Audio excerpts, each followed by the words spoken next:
I'm going to read some notes and comments about our minutes that we are about to approve. Minnesota Statute 388.051 references the duties of a county attorney. The statute is clear that Mr. Nordstrom's relationship with the county board is to give opinions and advice upon the request of the board or any officer. The law is clear on the definition and scope to which Mr. Nordstrom is to function and interact with commissioners.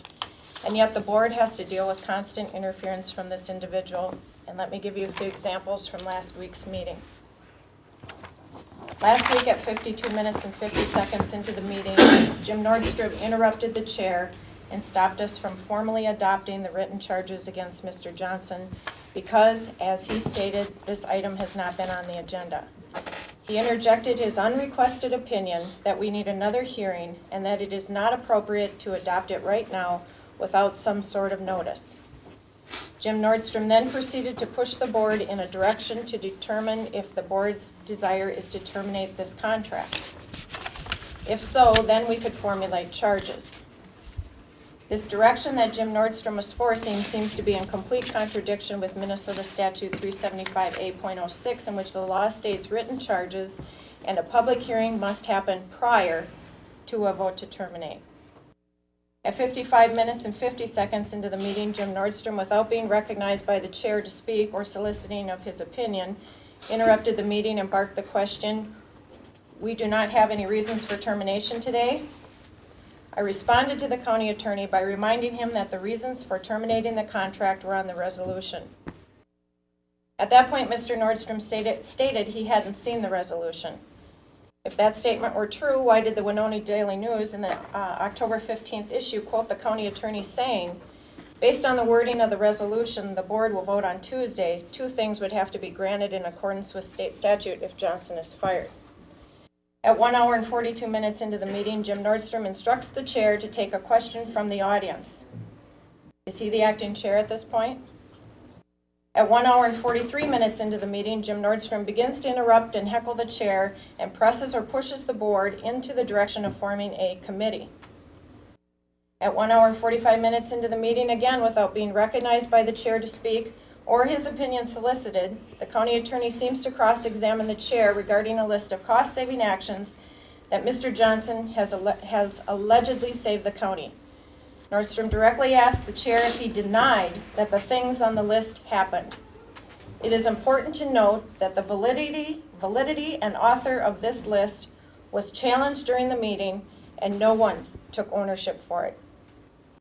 So we have a sheet of propaganda that no one can or will authenticate or take responsibility for, and yet the county attorney is badgering the chair to endorse or certify the items on the list are factual. Are these the actions of a proficient lawyer who is presumably representing the board? It is also puzzling that three commissioners, myself, Commissioner Harms, and the chair, had never seen this list prior to the meeting.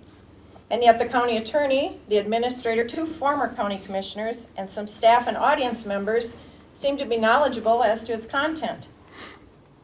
This seems to resemble a conspiracy, which leads me to believe they are also aware of the author of such propaganda. It was sitting on the table.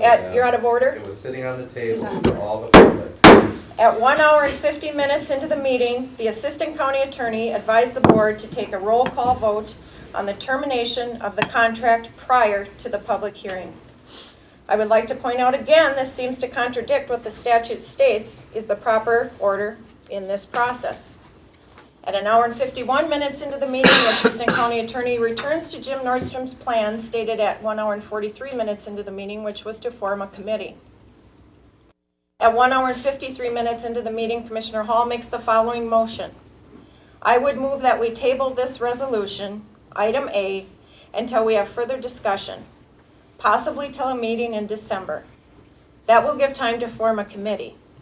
I move we table this, form a committee, and go back to work on this issue and once and for all put an end to it. At 2 hours and 1 minute into the meeting, Jim Nordstrom, without being recognized by the chair, directs the chair that he has a motion and a partial second on the table. There were several more minutes of discussion, but the final and complete motion was never read back, and it ultimately passed in a convoluted, and procedurally incorrect way. I can only credit this confusion to the interference and manipulation from our county attorney. So where do we go from here? As a result of the interference from our county attorney, this board tabled an action item and wrapped the motion with a very vague committee appointment. This prompted headlines like Wabasha County Board creates committee to study firing, which is misleading, but without defining the purpose of the committee, we can't prove the headline is inaccurate.